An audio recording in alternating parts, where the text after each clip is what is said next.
What's going on, everybody? Welcome to the show. We've got a GoBundance brother, father, husband, investor. He's got a great story, too. We were talking about leaving his W-2. We got some other nuggets we're going to drop in here. Great to see you, Mehdi Khachani. How's it going, brother? Very good. Thank you for having me. Of course, man. This is exciting. I can't wait to dig in. There's a lot of layers to your story as I was researching you and as we were just talking before we started recording. But let's go with the beginning. So give us kind of the backstory, where you're from. Give us all of that up through now. All right. So I was born and raised in Morocco, moved to Montreal when I was 18 years old. That's where I did my schooling. So I did my bachelor's and master's in engineering when I was in Montreal. Eventually, I went to present my thesis in China, and this scientist came to me with his business card, and they decided to hire me. So I was freezing my butt in Canada, and I took the opportunity to go work for a DARPA project out of Los Angeles. So I was there for 3 years, and then I went to UPenn for my MBA. And then I got hired by this company, Medtronic. It's one of the larger medical device companies. And I took different roles with them: marketing, sales, business development. And I worked for the company for about 11 years. And then Okay. eventually I joined a startup that was another W-2. And most recently, I left my W-2 to go full time in my real estate business. Wow. What was the startup? What was the space they were in? So the space, they were in COVID-19 testing. But Oh, the beautiful thing about it is that they integrated technology, an app with the testing. So they were able to create some sort of feedback loop where employees would get tested, and then the data would get uploaded to an app. And then the employer would have a dashboard with how people are testing, whether they're positive or negative, and the trends, and they could potentially predict a breakout in the COVID pandemic. you know what I love about that? And there's a guy in GoBundance who owns a transportation company, and he ended up pivoting a lot of his vehicles. I mean, he has a large transportation company to be mobile COVID testing units, right? Mhm. And I think there's two ways people look at that. There's the vilification route, like, oh, you're profiting from a crisis. But what I see is that's the true heart of entrepreneurship, right? Like even with Ukraine, what's his name? Elon Musk just dumped a whole bunch of like satellite internet Mhm. setups in Ukraine, right? So these people, whoever the startup was, or the guy in GoBundance who's using, like, they see an opportunity to add value and Yeah, and monetize that, right? And make, but it adds value. First and foremost, it adds value. It's something that is necessary and needed and helpful, you're while everybody else solving sits on their problems. hands, Yeah, right? absolutely. Very cool. Very cool. So you bumped around. So now how did you end up in Miami where you are now? So that's a very good question. When I was in Medtronic, there was this global leadership program that I applied for. And essentially, I wanted to move to Switzerland, be close to my parents, who Mm. still live in Morocco, actually. And I got declined. They told me, you're as international as it gets. You're not going to benefit from the program. We're going to give you your plan B. And they sent me to Miami. And what I like to say is by moving here, essentially, I met the city of my life. And then I met the woman of my life, which is my current wife. So, sometimes things happen to you and you think it's the worst thing that could happen, and things end up working out. And I know I'm never going to leave Miami. It's a city that I enjoy very much. Yeah. You kind of surrender to whatever the circumstances. Life happens for you, right? That whole thing. What was China? So what I heard was Morocco to Montreal, you become an engineer, you go to for engineering, and then you're giving a thesis in China. How did you, Yeah. So how my did that yeah happen? no I try to summarize it. A lot has happened actually during that transition, but essentially my master's was a master's in engineering, and I Got it. did research during my second year. So I wrote the thesis, and I was invited to an IEEE conference to present my research. Wow. And so I presented it in China, Shanghai, and one of the participants liked my presentation. He came to me, he gave me a business card, he told me, Yeah. hey, would you like to come work for us? As soon as I got back to Montreal, I wrote him, and the guy actually told me, no, sorry, the position that we had open is actually already filled out. And so and this is why I think persistence is so important. I wrote him, no, tell me whatever you have available, and I'm confident I may be in a position to help you. So they told me they have a software development position, and they ended up sending me a program, something to program to test my skills. And I locked myself in for 10 days in a lab, and I programmed what they wanted me to program. So I sent them an email Friday night. I think the next day in the morning, they replied, and it started with, "We're impressed. We're gonna hire you," and that's how I moved to LA. But that's how the transition. So I went to present at a conference. I met the guy. The guy sent me something to program for him. They liked it, and eventually they hired me to work in LA. We were saying it was that cold in Montreal. We were like, no. You're hiring me and you're moving me to Los Angeles. You know, when I moved to Montreal, I was like, what, snow? It's fine. It's beautiful. Who cares? I'll adjust. I'll adapt. But it's one thing to be like snowboarding, skiing in resorts, or to be there even for a year or two. But I've been there for 9 years. And after 9 years, after a few years, you start feeling the winter becoming heavier and heavier. So I felt them for 43. I've lived in New York, Boston, and Michigan. So I've not been smart enough yet to move somewhere warm, but we are talking. We did a month in the Dominican, and that's leading to us. I think we're committed to moving there for at least a year, sometime this summer in 2022. So we're going to get our first time. Well, my wife grew up in the Dominican. So she knows warm weather, but it'll be nice to get somewhere where there's sun and warmth all year round. So I'm looking forward to that. Not too far from Miami. So quick day trip. Absolutely. All right. So you're in Miami, you meet your wife. How does that happen? How did you meet your wife? That's a very good question. And by the way, Jamie, I'm such a big fan of your podcast. I listen to it regularly, and I love your questions. They're always so engaging, and you can tell even the guests love talking to you. So thank you. How did I meet my wife? I love cooking and hosting dinners. So when I just arrived to Miami, and I did the same thing when I first landed in Los Angeles, I started organizing dinners on a regular basis and hosting people, telling them, you know what, bring your friends. And one day my wife was one of the guests, and I had a group of people, and I cooked, and we stayed in touch. But it was only 2 years later that we went on our first date, and we've been together since then. It was in 2015. Wow, that's amazing. You know what? I heard this saying. I'm writing it down before I forget, and it was something like, "The more hands you shake, the more money you make." Right? Interesting. And what I'm hearing of your whole story so far, kind of the brand of you is, I love doing X, so I'm going to go take the opportunity to do it. I want to get into engineering, so I'm going to present a thesis in China. That leads to the guy you meet who's in LA. He tells you no initially, you stay persistent, you end up in LA. That eventually leads you to Miami, the city of your, what did you call it? The city of your dreams, or whatever you call it. I forget the phrase you use, but then your wife is, I love cooking, so I'm going to organize these. Like this, you're like the ultimate networker. Like you've networked your way into every amazing thing in your life, it seems. Is that fair? Yeah, that's fair. You leverage your strengths. You know what they say, you don't want to work on building your weaknesses. You'd rather leverage what you're good at. And also, I do believe that you create your own luck. You create an environment where your chances of getting lucky are higher. So that was not my purpose, by the way. I did organize the dinners to meet my future partner. I just love people in general, and I was new to the city, so it was a good opportunity for me to. But isn't that the case? Like when you hear, when we had Brandon Turner on, or whomever, anybody that's achieving things at levels that we all look at and say, wow, it's amazing.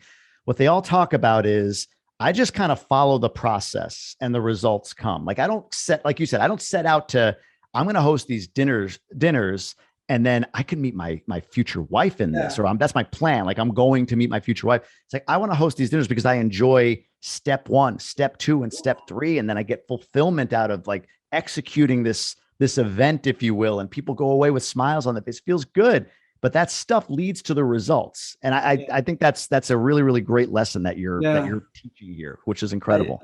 I love that analogy that Brendan made on your show, referring, I think, to the Will Smith book, building one brick at a time. Yep. As long as you do the right thing in the short term, eventually things will work out for the long term. 100%. So let's talk about bricks for a second, because real estate comes into the fold somewhere. So you're in Miami, you're in LA. Where is real estate? Well, where is it entering the picture? And then kind of take us through the journey on that for you. Like, was it something you thought about, like even as far back as Montreal? And or did you catch a bug somewhere along these travels of yours? So actually, I wanted to be an entrepreneur since I was a kid. So I used to, as a 5-7-year-old, I used to gather tools and try to fix things in the house and charge for it. So that was my first thought about real estate and maintenance to some degree. So I always thought about real estate as a way to work independently, work for myself. And I played a little bit with real estate when I was in Montreal, so remodeled a few condos, but it was, just occasional. I didn't stick to it because the way I was raised is you need to have a career and become an engineer and all of that. So I had a corporate career for the longest time, but I always thought about real estate as a way out of the corporate career.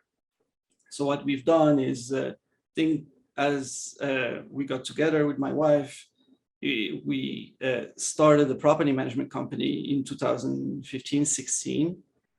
And that property management company is essentially has allowed my wife to leave her W-2.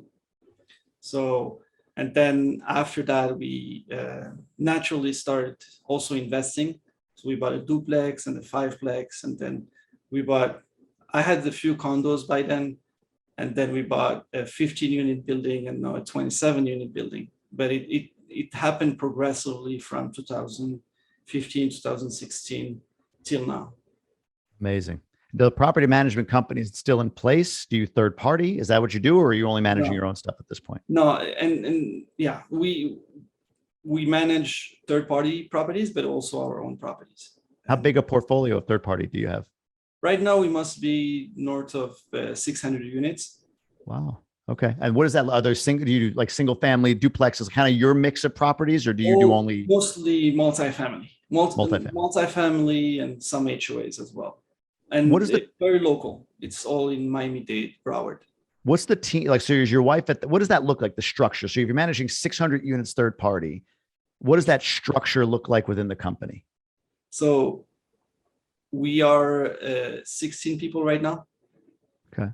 That the company has expanded its services. So we started as property management, but now we work with investors. We help them acquire properties. We have also brokerage in-house and a general contracting business. And so the 16 people cover more or less the 4 businesses. But actually, on the property management side, 50% of my employees are working remotely, because a lot of these tasks that you do to manage a property can be done remotely through property management software. Yeah. Is these like virtual assistants? Is that where you're like Philippines, India, that sort of thing? Yeah, I'm actually, I went south. So most of my employees are in Colombia.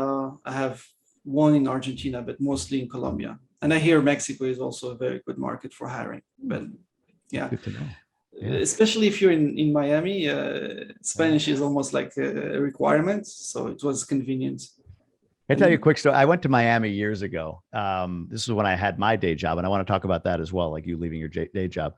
And I'd been to Miami before. I forget where I was. I forgot my belt when I was traveling. I forgot to bring a belt, and I was like, I've got to get a belt. So I went to a Walmart and found a belt, went to the register, and the lady checking me out didn't speak a lick of English, not one word of English. And when I was trying to like explain, and I turned to somebody else to ask them to help, they didn't speak English. It was amazing to see, like, they say Miami is just like, it's such a huge Spanish population. It's like another world almost, or another country almost in that regard. And it was like, wow, okay. I mean, it was fine. It wasn't like people were helpful. She was trying to be helpful. I wasn't like out of place, but it was funny to be like, wow, you can exist there. But my wife, where she grew up in the town north of Boston, like you could exist there without speaking English. There's a whole, it's pretty interesting. But anyway, I digress. So you got this vertically integrated real estate company. You start investing. What's the vision? What's the future? Are you looking to expand both? Are you looking to expand on the investment side and have your management company and your vertically integrated company manage all of that, get out of third party? What do you see? What's a year, 5 years from now? Definitely. I mean, our primary focus is the investment portion, and we're going to be we've bought out for ourselves. We helped other people acquire. We've done JVs. But the next step, because our capital obviously is limited, is to do syndications. So that what we envision is in the next 2 years to acquire 1,000 units, and then and leverage the other businesses to support the investment. Got it. Yeah. When did you officially leave the W-2 job? In December, January. Of 2021, 2022? Yes, so it's recent. Really recent. As of we were recording this in early March, so this is within a couple of months that you left the job. Walk me through that. What was the preparation? Let's start with that. When did the preparation start for you to leave your W-2? It's nerve-wracking, by the way. It's not. I'm still trying to adjust to this new reality, and it's hard to not have that paycheck come in. So the way I prepared for this is just thinking very clearly about my expenses and the income that's coming in. But I have to admit that to some degree I did have to burn the bridges, and even though I covered my expenses, I optimistically covered my expenses. So I'm in a situation where I do have to continue to grow the businesses substantially to make things work. But it's an identity that you build. Working for someone is good. It serves a purpose. But I wish and maybe it's not for everybody, but I wish for everyone that they would explore that avenue. It's just, it takes many years of planning. Honestly, I can tell you, I've been planning this since 2013 when I acquired my first property in the US. And my mindset was, okay. And my father actually helped me think about this. His idea is, and it's pretty much what we do at GoBundance, is make sure that without working, you're able to cover expenses. And I think by December, I had essentially reached financial freedom. We can leave off the rentals alone without the businesses. But still, I mean, you have to think about health insurance and a lot of other things that normally you wouldn't be thinking about if you're employed. Yeah. So when you say cover your expenses, and this is interesting because I'm coming up on a 1-year anniversary of me leaving my job, right? And because when you said, yeah, it's still a little different. I remember, I still feel that way, but like every month that goes by, it's like a new normal, more and more each month for me, at least. But in that 2-3 month range, it was like, I'm really doing this. I guess I'm actually doing, but when you say cover expenses, like for me, I looked at like, if I had to survive, I can cover my expenses with my cash flow, right? Like if I needed to dial it all the way down, like, hey kids, put the heat on 62, like, like if I had to survive, a little bit of a leap of faith. But what do you call expenses? What are you covering? Are you covering base expenses or basics? Right? But the problem is in Miami, cost of living is so high. Yeah. And I have 2 kids that are going to school and the mortgage for my house. So it's really the bare minimum without traveling, without doing anything outside of the normal. So that's what I mean by covering expenses.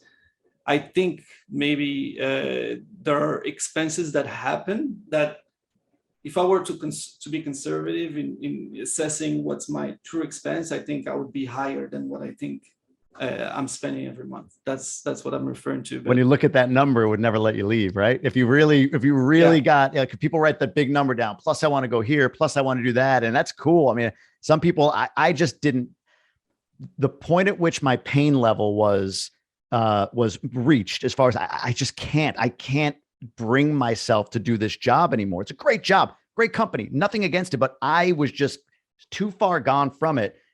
Like I hadn't financially gotten myself along the path But you where need, it was like, I was like, set. Like some guys are 30, 40,000 a month in passive income. Like I'm building that still. But man, to your point, it just took that shift in mindset for me to say, you know what, I can cover this.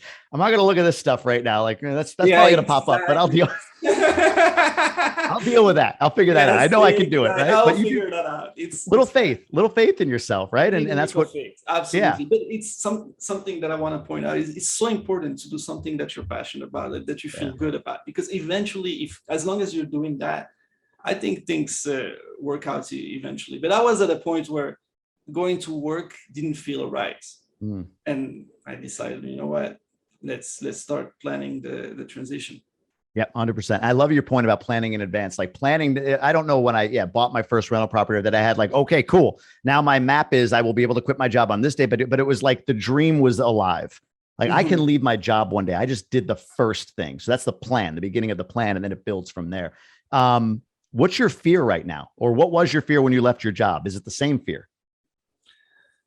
Covering, I mean, the fear, I mean, it's still the same. Until I'm 6 months in or a year in, and I know that things are stable, then I feel okay. But I have employees that I need to uh, that I'm responsible for in to some degree. I have my family, so I think based on the projections, we're going to be okay. But there's a lot of uncertainty even in the current economy. So as long as things stay the way they are, and there's no wrench thrown at us, I think we should be okay. But my fear is really number one, provide for my family. But I can tell you, this is the happiest I've ever been, because I own my time and I see my kids throughout the day. I can, if I decide to go pick them up at school, I can do that, and I don't have to, I'm not accountable to anyone. And then, yeah, I'll work, I'll catch up in the evening, but that's my freedom and my decision to make. Yeah, I'm with you. We've traveled almost 76 days the last year, which was part of my plan. I want to hit 90. We did 76, not bad as a family. But my fear is having to get a job. That's what it boils down to. And I think behind that fear of having to get a Oh my job God. is judgment. Judgment that, hey, you said you quit. You went out on your own, and people that might be, I don't want to say rooting against, maybe not rooting against, like I don't like that guy rooting against, but like, man, if he pulls this off, then I feel like an idiot, because why am I doing this job thing? Like if I fail and have to get a job, it's going to relieve a lot of people. And that judgment, that fear, that, oh, see, we knew it. We knew we were doing the right thing and you were doing the crazy thing. Honestly, that's probably what's the real fear I have right now. It's funny, That's I what I've haven't thought developed. about it that way, but it's true. I mean, I know I'm not capable of going back to working for someone. So it's either I figure it out or I figure it out. But it's true. Like I didn't honestly, I didn't even think about it. But there is that possibility, and my wife touched on it. She said, "Okay, if things don't go so well, I can always go get a W-2 job." But uh, fingers I crossed. It know won't be that easy. hurts, right? It doesn't, like, as you said, I saw your face. Same thing. It's like, oh, like I can always go do that if I needed to. And it's nothing against jobs or having, I mean, I want to hire people. I want people to work with me and for me. Right. But there's just something to it. But, while it's a fear, it also is the analysis I think you need to look at and say, well, wait a minute, that's the worst case, right? So, God forbid the economy turns or something happens, or, all your real estate blows up and you're like, I got to get a job, right? You're at least employable to a certain degree. You probably made a nice, healthy 6-figure income as an engineer. You've got that skill set. There's a demand for engineers. And if there's not, there's a demand for managers at Lowe's, right? Like you can go make money. It may not be what you want to do, but the worst is really that. So then when you kind of go, okay, let me just let that go. Let me not keep my mind there, because it just drags on you. It's like fatigue, right? So if you get out of that and you look forward like you're saying, well, the upside, I can make this anything. I can make this as big as I want. It's exponential. And that's where you are right now. So 3 months in, 3 months in, what is your day like compared to what you maybe thought it would be like? You mentioned about the kids and everything. I don't mean that, but like from a work perspective, is it like, oh, I'd have all this free time and I do, or is your calendar filling up somehow and you're not sure how that's happening? No, I get busy. I think our nature is such that we always, it's very hard for me to stay still. Yeah. And that's something I need to work on. but I'm always working on something. I do that 12-week year plan. So I have goals for every 3 months that I work towards. Everything is, I've always, anytime I got a job, or made a decision, I knew 2 steps. I knew what I wanted, where I wanted to be 2 steps ahead. So 2 steps later. So um, my day is actually pretty good right now. I drop my kids at school. We designed our job or our work around the way we want to live. So we actually skateboard. I mean, with my wife, she's biking. We either bike or I'm on a skateboard and she's biking to the office. We bought an office 7 minutes from our house. Our house is 7 minutes from the beach. The quality of life here is unbeatable. So, and that's why I tell my wife, as long as we can preserve this, I'm happy, and I don't need anything more than what I have right now. Right now, all I want to do is I want my work to be stuff that I enjoy and I'm passionate about, and our rents more or less cover our expenses. So we have the freedom to choose where we're going to allocate our time. But I love people. I mentioned this earlier. So I'm meeting people, networking with brokers for the investments. I'm structuring the GC business, creating processes for the property management activities. So things are going well. We're growing very fast. So I can't complain. But our days are packed every day, and on the weekend and this is the beautiful thing. I feel like I'm advertising Miami, but the beautiful thing about living here is advertiser, man. Just brag about my snow-filled yard right now. Go ahead. Yeah, I'm listening. I know you're gonna cut it short now, this interview. no, go, please. Every weekend feels like a mini vacation because you unplug from work and you don't need to drive or travel or anywhere. You're here and you see the beautiful weather, the trees and parrots and stuff. Have you felt the Sunday difference after the job versus when you had the job? You notice Sundays feel different? Very good question, because I know before I got anxious, especially with the last job. I got really anxious, and because it was not necessarily the right environment. With Medtronic, it was definitely a different experience. But right now, I get excited. On Sunday, I'm eager to start the week, and I wake up every day at 5 a.m, and the day kicks in, and I do things that I enjoy doing. But the idea of building something, building a business, growing a business is phenomenal. I wish it for everyone. But no more anxiety on a Sunday. Yeah. I felt the same thing. I like you, but the job you had before Medtronics, I think you said, my job with Progressive is who I worked with, Progressive Insurance. I didn't mind Monday. Like I liked the people I worked with. It was good. It just wasn't like for me anymore that what I wanted to do. But still, like there was a level of anxiety, or just sort of like a time, like Sunday morning felt like it was a countdown every day, right?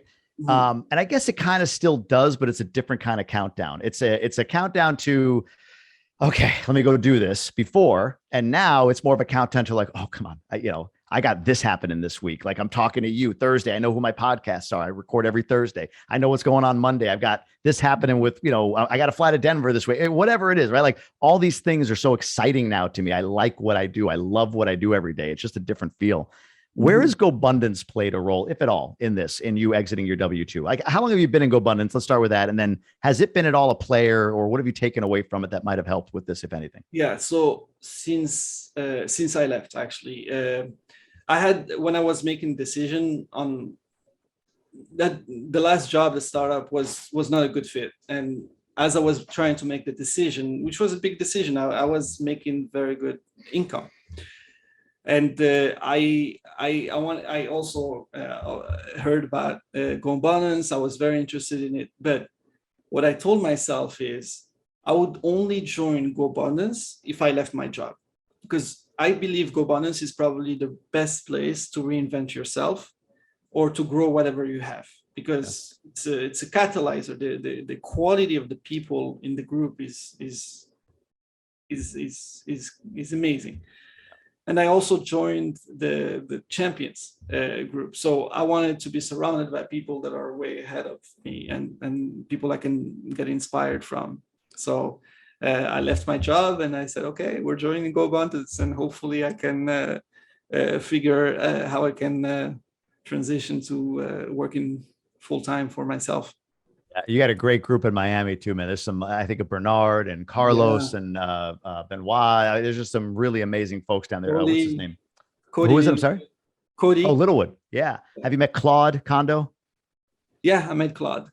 Claude's Yeah, amazing, man. He's been yeah, around for a while. that's Another great. champion. There's a big champion delegation down there, actually, now that I think about it. So, yeah, it's a good Great. spot to be in. Good spot to be in. When we have our Ascend event in late April, it's the week before the Miami event. And that Saturday night, I want to get a bunch of you guys out for like a mixer so you can meet the Ascend folks. So I'm gonna invite you and then hope I can see you there, as well as I'll be at the Miami event as well. I got 2 weekends coming up in Miami in April. So I'll be there for sure. I actually, Chris Ryan organized a mini mastermind last week. yeah. So I joined that, but yeah, every opportunity to network and help other bros, I'll be there. I love it. When I joined 3 years ago, and it was 2 years before I ended up leaving my W-2. I think in my mind it was like, yeah, maybe this is a place where I can learn how to do that. But 5-10 years, in my head, and then 2 years later, here I am. And what was interesting for me, I think there's a good discussion about the entry point. For me, what was amazing is because I was in this group. And my first year, I felt my way around, like, what is this? What do I do? What's the best way to approach it? And then it kind of started really becoming part of the community, right? The neighborhood that is GoBundance, if you will. When I left, my biggest opportunity, when I left my job, not GoBundance, when I left my job, the biggest opportunity for me was the incoming, right? Like, hey, you're leaving your job? Dude, we know each. I want to do this with you. I want to do this with you. How about you come and partner with me on this? Or part was like, whoa, guy, like Interesting. time out, man. Like, so that equity, that community equity that I built over 2 years, 3 years before, well, 2 years before I left my job, I found it wasn't intentional, but I found it paid me back. And that's where I am today, man. I've got Emerge and Ascend as a result of having equity in the community. I have my partnership with Mark Henteman and the Quantum Group on the general partnership side, because I met him in GoBundance and got to know him. And here I am. And when I left, he's like, well, if you're leaving, I could use a marketing and investor relations presence on my general partnership team. I'm like, yeah, man, all day. Let's go. Like, that's what I love doing. I'd rather not buy the stuff here and do that, and partner up with a guy who's finding deals. So yeah, that was my revelation was, man, it wasn't like I'm going to join here because it will do this, but like you with your wife, you didn't do the dinners to meet your wife. I didn't join GoBundance for them to partner with me so that I have opportunity when I leave my job, but it's what happened. So anyway, you were going to say something? No. You built essentially your brand over that 2-year period. And then when you decided to leave, it was prime for opportunities. And then obviously the other thing that I think is interesting is there are so many opportunities in the GoBundance environment that I suffer personally from the shiny object syndrome, Who doesn't? Who doesn't? As long as, you stay focused and you pick where you want to put your hearts into, you're going to move forward. Yep. 100%, man. I love it. That's great. I want to honor your time. Let's take a quick run through some of the one sheet stuff. So you talked about your horizontal income streams. How many lines total do you have right now? How many total lines of horizontal income do you have right now? 12 total. And do you mind sharing what your horizontal income is on a yearly basis or a monthly basis, whatever that might be? It's actually, let me pull out the one sheet. Horizontal income, 342,000. That's the horizontal income that you make annually. Yes. Got it. All right. Makes sense. So what do you consider yourself a 100%er then? Or do you have that number a little, like, are you close to it? Yeah, I'm 100%er. By horizontal income standards. Makes sense. Okay.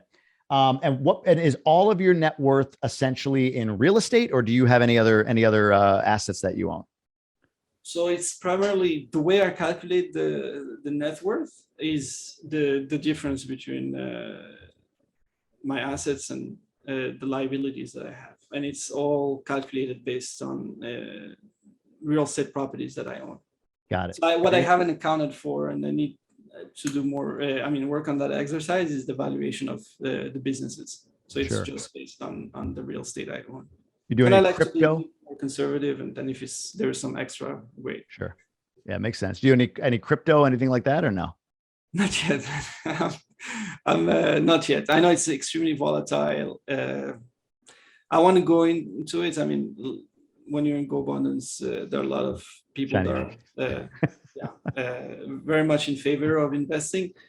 As long as it's a long-term play, and as long as you're not trying to time the market, Yeah, it's gonna be fine. But it's just whatever I put into crypto, I want it to be money that I don't care losing if things were to go south. So for now I haven't allocated my money into crypto. I I caught the bug late. So in other words, I bought toward the top, and now I get to your point. Like, it's not something I'm like, oh yeah, I want to try. Like, it's a long-term thing. I see crypto going into the six figures over the next couple of decades. So I think it's a good investment, as long as, like you said, it's money I can lose, and I don't want to lose any of it. But I think I'm down like 40 grand or something, something like that with my crypto investment. So word to the wise. As long as you don't exit, you're okay. Right. Yeah. But I had the inkling to buy like $20,000 prior to when I bought, but I bought when I bought. So it's a lesson in anytime I bought crypto, it went down. So. Every time, right? I did the same. I bought Ethereum, it went down. It went back up, and I'm actually positive on Ethereum. But I bought Bitcoin, and it was like, bye, straight down. Yeah. Whatever. How about on the health side? Where is your weight and body fat percentage? So weight's 187,